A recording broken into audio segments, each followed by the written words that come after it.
Bonjour à tous et bienvenue sur Crypto Signal. Aujourd'hui, on va s'intéresser au projet Audius, ticker audio, avec comme analyse altcoin, voilà, de la journée. J'en profite pour dire à ceux dont le type de contenu peut plaire de surtout pas hésiter à s'abonner, activer la cloche de notification et venir nous rejoindre sur le Discord, plus mettre un like et éventuellement un commentaire d'encouragement. Tout ce que je fais est absolument gratuit, donc du coup, n'hésitez surtout pas à encourager l'initiative. Ici, on est donc sur le Audius, on est sur le contrat Binance. Vous voyez qu'on a une action de prix qui est plutôt à la descente. Moi, ce qui me plaît beaucoup, c'est ici cette zone de latéralisation qu'on a qui pourrait être une zone d'accumulation. J'aime bien quand elles sont bien plates comme ça. Ce qui me dérange un petit peu, c'est qu'on est passé là ici sous ce creux de volume profile. Donc ça peut vouloir dire aussi pour audio descendre à 0,22. On est actuellement à 0,38. Ça, c'est une première chose. La deuxième chose aussi qu'il faut voir, c'est également que, comment vous expliquer ? Toutes les altcoins, ici je commence à faire des nouvelles analyses d'altcoins, etc. Et bien entendu, je pense que c'est important de le faire maintenant parce qu'on est sur des positionnements qui peuvent être intéressants plus tard si jamais ces altcoins-là reprennent. Toutes les altcoins qui sont un petit peu plus tropicales, on va dire, ont plus de chances de corriger. Aujourd'hui, je vois des corrections possibles sur toutes les altcoins quasiment 50%, hein, sans que ça soit vraiment quelque chose de gênant, entre 50 et 75%. Donc bien entendu, si vous rentrez sur ces trucs-là, faites-le avec un risk management maîtrisé. Faites-le en DCA. Ici, on va parler du fondat du projet et ensuite, on va revenir sur l'action de prix et quels sont les bons niveaux d'entrée, éventuellement les niveaux de prise de profit, etc. Pour le moment, on va vous expliquer un petit peu. Je sais pas pourquoi je dis on puisque je suis tout seul, mais bon voilà. Globalement, Audius, qu'est-ce que c'est ? C'est pour le Web3. Hein, on est sur la semaine du Web3, donc du coup, je vous fais que des altcoins autour du Web3. C'est remplacer Spotify et Deezer en utilisant tout simplement une plateforme qui est beaucoup plus décentralisée et qui capte beaucoup moins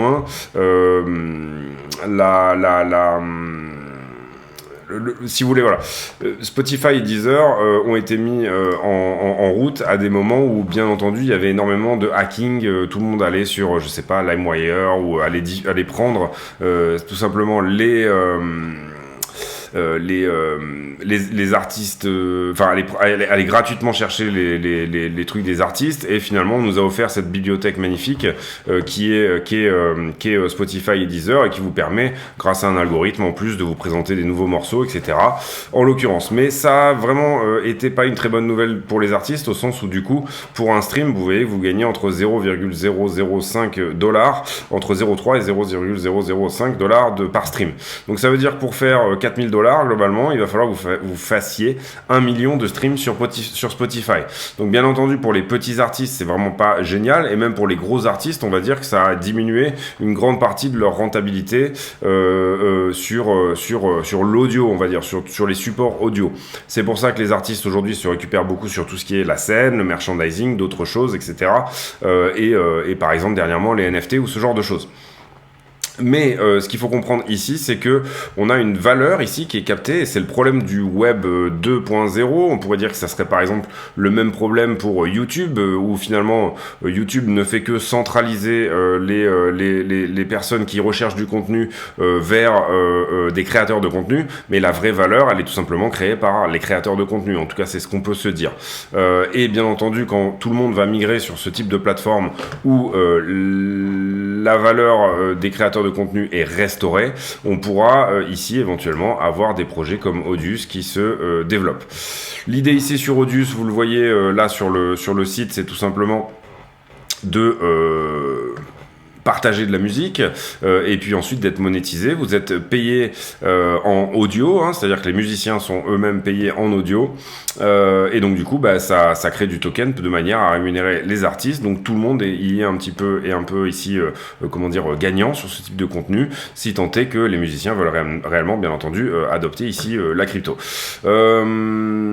Ça rend le pouvoir, vous le voyez, aux artistes. Vous avez des tokens de gouvernance, donc si vous avez beaucoup d'audio, vous allez pouvoir tout simplement agir sur les orientations stratégiques, voilà, de audio. Et si vous avez beaucoup d'audio, vous allez pouvoir déloquer des premium features, c'est-à-dire tout simplement si vous avez de l'audio, vous allez pouvoir écouter plus d'artistes et avoir plus de fonctionnalités, voilà, sur le projet Audius. La sécurité, donc au travers de la blockchain, vous pouvez du coup vraiment protéger vos contenus, et là vous êtes sur du royalty, on va dire, de smart contract.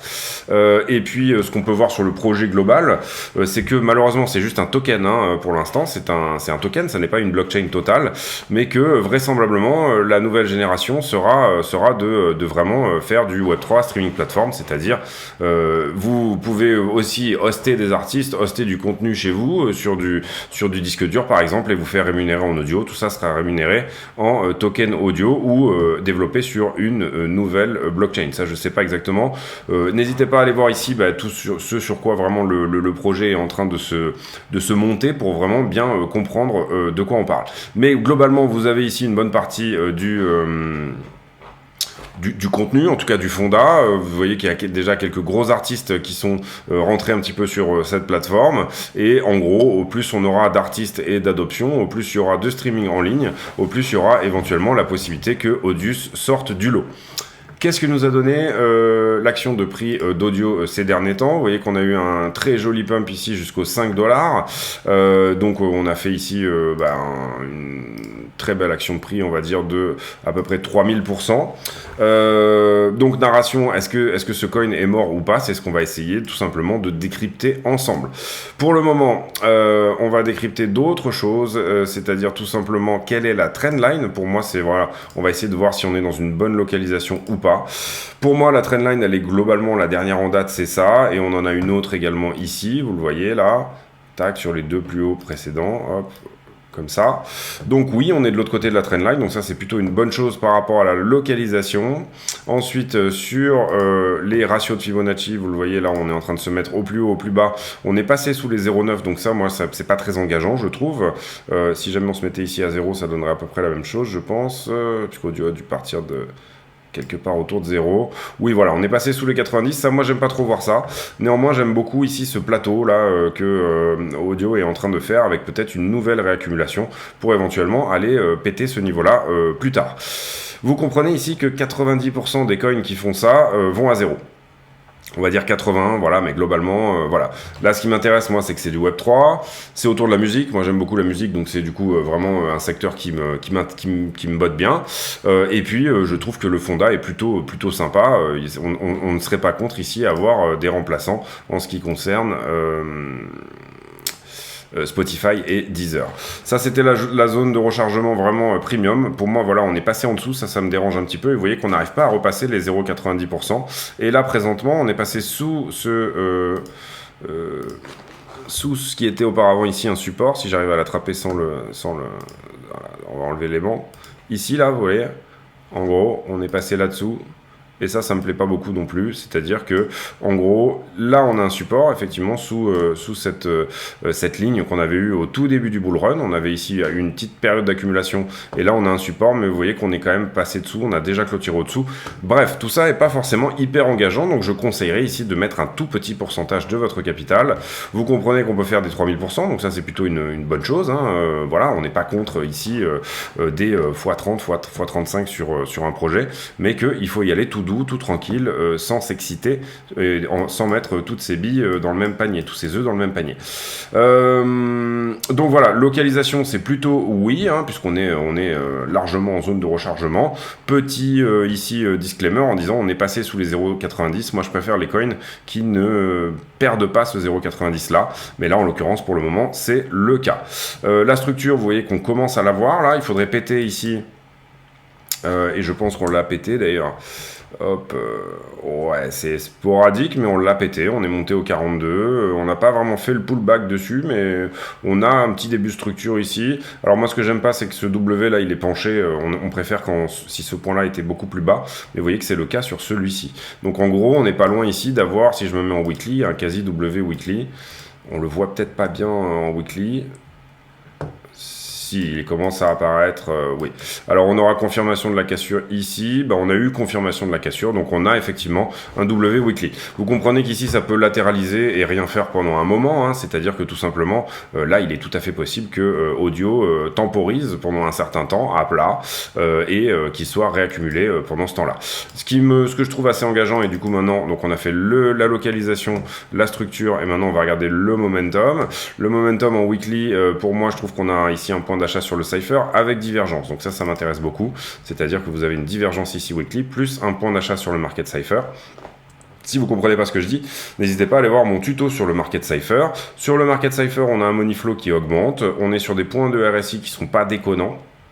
C'est-à-dire que le stochastique ici en RSI n'est pas tout en haut, hein, vous comprenez qu'on est... donc je trouve que le point d'achat ici est pas trop mal tel qu'il est. Si jamais on rentrait maintenant, on pourrait attendre un petit retracement pour avoir un point d'entrée encore meilleur. Et ici, vous voyez qu'on a un momentum qui est en train de croiser bullish. Ici, la ligne de signal et la ligne de moyenne sont en train de croiser bullish. Et on est aussi au cross zero sur le momentum en weekly. Un RSI qui est pas trop descendu, au 36. Une divergence... non, pas de divergence sur le RSI en weekly, non. On va aller voir maintenant en daily. En daily, sur le momentum, qu'est-ce qu'on a? Alors, on avait ici une divergence haussière, vous le voyez. Divergence haussière qui, je le répète, est un faux ami, puisque on parle de divergence haussière, mais la seule chose dont on est sûr, c'est que ça va juste latéraliser. Vous avez une hausse du RSI ici et une baisse du prix, donc ça sous-entend que on est sur une potentielle divergence haussière. En daily, le momentum est un peu moins engageant. Vous voyez qu'on a 3 mouvements ici qui se suivent, qui rebondissent de moins en moins fort. Donc ça pourrait ici appeler à une correction, ou en tout cas on a un momentum ici qui se contracte. Donc ça pourrait appeler à un mouvement assez violent dans un sens ou dans l'autre. L'OBV en daily est très joli. Vous voyez qu'on est vraiment sur quelque chose qui augmente et qui est plutôt sur toute la zone de prix, qu'on travaille ici, c'est-à-dire depuis ce deuxième ATH ici, est plutôt littéralement accumulé. Donc OBV croissant, ça c'est bien, malgré une baisse du prix, ça c'est très bien. Contraction du momentum, je dirais que c'est pas un mal pour un bien, ça veut dire que potentiellement ici, on peut avoir éventuellement quelque chose qui se passe. 52 RSI en weekly, bon c'est plutôt engageant, on va peut-être plutôt ici venir jouer avec la zone haute, hein. Voilà, donc bon voilà, je trouve que c'est pas trop mal en termes de momentum non plus.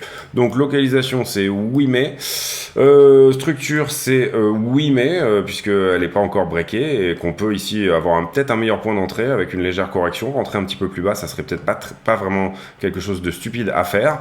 Et momentum, c'est vraiment un oui. Donc voilà, ça c'était donc pour l'analyse localisation, structure et momentum. On va maintenant faire l'analyse des prises de profit éventuelles. Pour moi, il faut prendre compte de 2 mouvements. C'est celui-ci là. Donc je vous mets le Fibo là en prenant ce premier mouvement. Et il faut prendre compte également de ce mouvement là, sur lequel je vous mets un deuxième Fibo. On va le prendre même au bottom. Voilà, vous avez les 2 mouvements ici. Globalement, on va chercher des confluences, des endroits où il y a plusieurs Fibonacci qui se croisent. J'ai l'impression qu'ici, au 0,5, on a quelque chose. On va se mettre légèrement en dessous. Tac, on est déjà aux 3 $, donc on est déjà sur un quasi x9. Moi, j'aurais tendance à prendre du profit ici assez rapidement, c'est-à-dire si on continue sur la trend là, commencer à prendre un petit profit vers les 1 $, ça me semblerait pas déconnant. 1,618, 2,618, après c'est tous les ratios dorés, vous connaissez un peu la musique. 3,618 et 4,236. Voir un audio à 15 $, est-ce que c'est complètement déconnant? C'est ce qu'on va regarder ensemble. Parce que bien entendu, c'est bien beau d'avoir des targets, mais il faut quand même avoir des targets réalistes. Donc on parlerait ici d'un 1280%. Je me suis mal mis au point de départ, excusez-moi. On parlerait ici d'un, 5000%. Donc, super, super. Vous comprendrez ici que vous allez distribuer, donc vous n'allez pas prendre 5000%. Hein, c'est pas du tout l'idée. L'idée, c'est de répartir le risque ici. Et de même, potentiellement, si jamais audio revient ne serait-ce qu'au 1 $, c'est déjà rembourser l'investissement de base.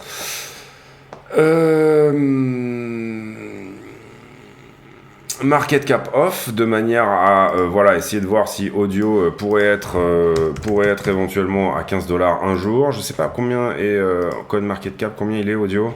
Il est 107e, donc oui, il y a de la marge quand même, hein, il y a de la marge pour monter. Vous voyez qu'en termes de dilution, on est sur 765 millions de audio qui sont sortis sur 1,1 milliard. Donc je dirais qu'on est à peu près à 70%, si je me trompe pas, à peu près voilà, en inflation, en dilution du token. Voilà, token qui peut-être, si on partait sur une bulle sur le web 3.0, pourrait donner des jolies choses, puisque c'est un des projets les plus avancés en audio, je crois. Alors, s'il prenait la market cap de, on va dire, on va lui faire une entrée dans le top 20, soyons fous, hein, on va être violent. Ça nous l'emmènerait déjà à 5,52 $. Vous voyez qu'on est loin des objectifs. Néanmoins, si la market cap actuelle faisait un x3, c'est-à-dire qu'on ait un nouveau bull run pour toutes les cryptos, à ce moment-là, ça rendrait les choses possibles que d'aller à 15 $. Donc, est-ce que c'est viable 15 $? Moi, je dirais non.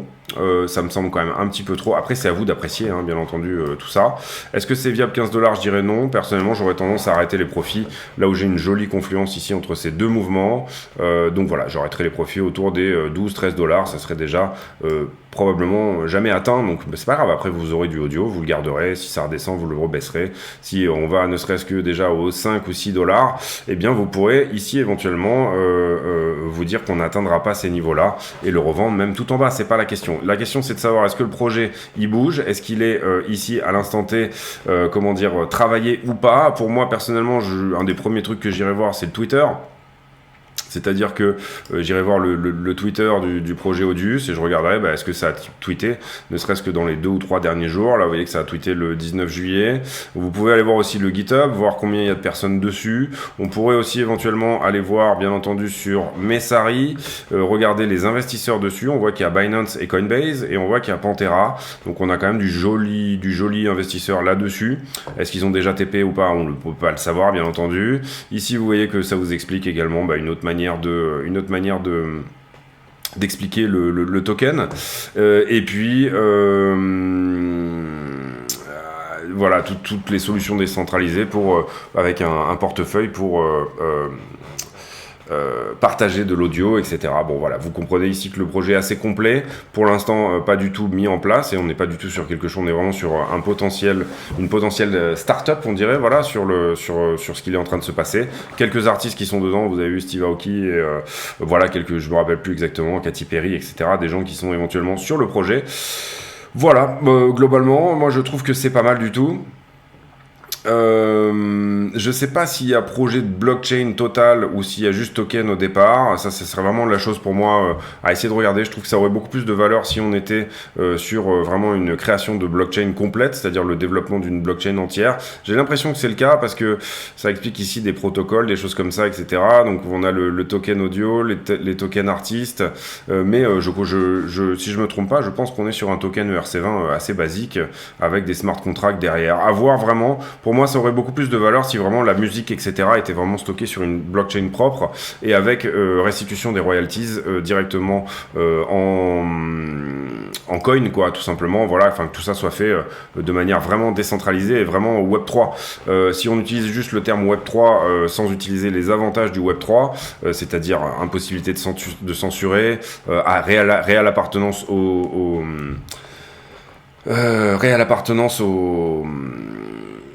aux utilisateurs, voilà, que ce soit les utilisateurs qui possèdent réellement le réseau, ça m'intéresse. Après, si jamais vraiment on n'est pas là-dessus, eh ben pourquoi pas. Là, on voit qu'il est deuxième dans l'écosystème Solana, donc on va aller voir un petit peu pourquoi il y a un lien avec Solana. Et puis huitième dans le Web3, donc assez avancé quand même, et troisième dans le contenu de création et distribution. Donc Messari qui nous donne ici quand même pas mal d'informations sur les métriques. On n'a pas grand chose ici, on n'a pas le nombre de développeurs ni quoi que ce soit, donc non, rien de bien intéressant. Le Sharpe ratio, vous le voyez, il n'est pas exceptionnel étant donné l'action de prix dernièrement. Retour sur investissement 23% sur un mois, et sinon vous auriez perdu 60% sur les 3 mois et l'année précédente. Je vais juste mettre en pause un petit moment pour voir pourquoi audio est lié à Solana ou pas, essayer de comprendre ça puisque je le découvre avec vous, et puis essayer de voir éventuellement d'autres petites choses. Est-ce que c'est bien une blockchain ou est-ce que c'est un token? On parle de token de partout, donc à mon avis c'est un token. Je mets en pause 2 minutes, je vous fais la recherche et je vous reprends dans 30 secondes. Ok, donc autant pour moi, je vous ai trouvé l'info. Donc du coup, en fait, Audius a migré de la blockchain Ethereum à la blockchain Solana, effectivement. Et donc du coup, en fait, il vous est possible en fait, vous allez stacker des audios qui sont les vôtres, vous en tant qu'utilisateur par exemple, et du coup ça va vous permettre d'opérer un node et le node est tout simplement le coût de maintenance du stockage, c'est-à-dire de la musique, via une application décentralisée qui s'appelle AudioSP, je crois. Et donc du coup, opérer ce node, vous allez stacker, donc bloquer de l'argent, et ça va vous permettre vous opérer un node, donc de stocker la musique des artistes. Les artistes peuvent eux-mêmes gagner du Audius. Et là vous le voyez, on vous dit ne soyez pas juste les propriétaires de vos masters, donc de votre musique, possédez directement la plateforme. Donc c'est vraiment ça l'idée. Ensuite, vous le voyez ici, les content nodes qui vous permettent de relayer des contenus audio. N'importe qui peut poser un nœud sur la blockchain Solana. Pour opérer un discovery node, vous devez avoir 200 000 tokens audio à minimum et un maximum de 7 millions. Sachant qu'un content node, donc ça c'est le contenu audio, lui-même contient et a un minimum de 200 000 audio. Donc vous pouvez aussi, bien entendu, déléguer ça sur un pool qui est tout à fait donc un peu comme un système de DeFi, on va dire, voilà. Et vous pouvez ici ramener vos audios sur un pool et ça va vous rapporter de l'audio qui lui-même sera issu, bien entendu, de la création de tokens. Donc migration, pour moi, ça c'est le plus important de la blockchain, Ethereum vers Solana. Pourquoi? Tout simplement pour les coûts de transaction et tout simplement pour le nombre de la rapidité, on va dire, des transactions qui est plus intéressante sur Solana. Donc est-ce qu'ils ont eu raison de faire ce virage ou pas? C'est une très bonne question. Donc vous comprenez ici que vous investissez forcément sur un projet qui a migré sur Solana. La deuxième chose aussi, ce juste avant The Merge, donc on ne sait pas vraiment ce que ça va donner tout ça, voilà, à terme, mais néanmoins, projet très intéressant je trouve, et donc vous voyez là je vous ai fait un petit peu la lumière sur les possibilités autour du projet Audius. Audius qui effectivement avait levé 5 millions de dollars à son lancement, et notamment en grande partie grâce à Pantera Capital. On sait également que Coinbase Ventures est dans le coup. Quand Coinbase Ventures est dans un coup, assez souvent ça finit chez Grayscale puisque ces deux-là sont copains comme cochons. Pour l'instant en tout cas, Audius n'est pas du tout dans la liste considérée par Grayscale pour être des éventuels assets en considération pour l'année prochaine. Donc elle n'est pas encore dans le scope de Grayscale. Vous voyez, ça c'était l'update des assets sous considération en juillet 2022. Je pense avoir fait le tour ici de la question. Désolé de ne pas avoir vu au départ que c'était sur Solana. Je pensais que c'était un token ERC20, donc Ethereum. Effectivement, il y a eu migration de ce côté-là, donc je vous en fais part et je vous l'explique également. Donc on revient sur la charte ici de prix. On a fait les prises de profit, on a fait pas mal de choses, je pense. Je pense qu'on a fait un petit peu le tour là-dessus. Voilà, considérer un Audius autour des 9-10 dollars pour moi est pas forcément quelque chose de déconnant, et puis une remontée éventuellement, vous le voyez, avec une market cap qui se remultiplie par 3 à nouveau. Donc vous comprendrez ici qu'on n'est pas sur un investissement qui est pour tout de suite, hein. On est sur un horizon 3 à 5 ans pour éventuellement aller chercher ces niveaux de profit là, mais je pense que ça peut être intéressant ici de mettre un petit peu d'argent sur la décentralisation de la musique. Le gros problème que va avoir Audius, c'est quoi? Et c'est relativement simple à comprendre, c'est qu'aujourd'hui les gens ont l'habitude d'aller sur Spotify et Deezer, c'est une clientèle captive, comme quand vous recherchez quelque chose, vous allez sur Google, et donc la grande difficulté du Web3, c'est bien entendu de faire de l'incentive pour que vous allez comprendre que c'est assez facile pour les artistes de migrer leur contenu, une partie de leur contenu, parce que de toute façon ils garderont Spotify et Deezer, mais par contre ça peut être éventuellement les artistes qui poussent ici et qui disent va écouter mon album plutôt sur Audius parce que c'est plus intéressant pour moi. Donc voilà, ça c'est vraiment quelque chose à comprendre. Comprendre aussi que le succès d'Odius sera fonction du succès de Solana, ici en partie. Donc ça c'est vraiment une chose à prendre en considération. Et puis voilà, je pense que j'ai fait le tour ici. Donc effet de réseau malheureusement de Spotify et Deezer qui ont déjà capté une bonne partie de la demande. Mais décentralisation qui fait que les artistes pourraient pousser ce projet vers le haut. C'est tout pour moi aujourd'hui, j'espère que cette vidéo vous a plu. Si c'est le cas, n'hésitez pas à vous abonner, activer la cloche des notifications. Tous les jours, on fait un point météo sur le BTC. Et quand on a le temps et qu'on a la possibilité, je sais pas pourquoi je dis on, je suis tout seul, hein, encore une fois, mais bon, voilà. Et quand on a le temps, peut-être pour donner ici et faire un clin d'œil au modérateur de mon Discord, donc David Asseloff et Strategius, qui font partie de l'équipe, bien entendu, et qui m'aident à tenir un petit peu en place le Discord et à tenir les contenus comme étant des contenus intéressants sur le Discord. En parlant du Discord, n'hésitez pas à nous rejoindre aussi dessus, le lien sera en description de la vidéo et on se retrouve demain pour une nouvelle vidéo. Pas de commentaires à la con aujourd'hui, je n'en ferai pas sur les altcoins, c'est trop difficile de trouver 2 questions par jour à la con auxquelles répondre, mais vous les aurez dans le point météo sur le BTC. Si vous voulez faire un commentaire à la con quand même, n'hésitez pas à proposer des commentaires à la con pour les prochaines vidéos, puisque comme vous le voyez, je suis plutôt à sec sur les questions à la con dernièrement. Voilà, c'est tout. Je vous souhaite une excellente journée à tous. On se retrouve demain pour point météo sur le BTC et éventuellement une altcoin. Il est possible qu'on fasse soit Hive, donc projet de réseau social autour du Web3, soit j'avais remarqué un truc sympa aussi, c'était Theta, c'est-à-dire un petit peu ce qu'on est en train de faire là sur l'Odius, mais plutôt par rapport à YouTube et Twitch, donc des contenus vidéo. Voilà, c'est tout pour moi. Je vous souhaite une bonne journée. On se retrouve demain pour le point BTC, le point météo du BTC. À très bientôt. Salut et merci. Ciao.